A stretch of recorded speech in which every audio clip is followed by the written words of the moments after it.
السلام علیکم، میرا نام ہے ڈاکٹر فیصل علی۔ آج ہم بات کریں گے ملک یعنی کہ دودھ۔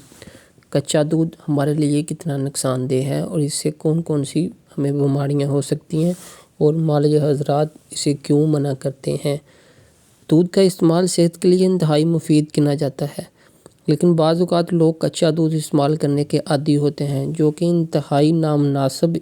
اس سے طرح طرح کی بیماریاں پھیلنے میں مدد ملتی ہے۔ دودھ ہمیشہ ابال کر استعمال کرنا مفید رہتا ہے، کیوں نہ کہ بعض گائیں بھینسوں کو ہمارے ملک میں ٹی بی کی بیماری ہوتی ہے اور ٹی بی کے جراثیم ان کے دودھ میں خارج ہوتے ہیں، جو کہ کچا دودھ پینے والوں کی آنتڑیوں کی ٹی بی پیدا کرنے کا باعث بنتے ہیں اور آنتڑیوں کی دقت ہمارے ملک میں بہت پائی جاتی ہے۔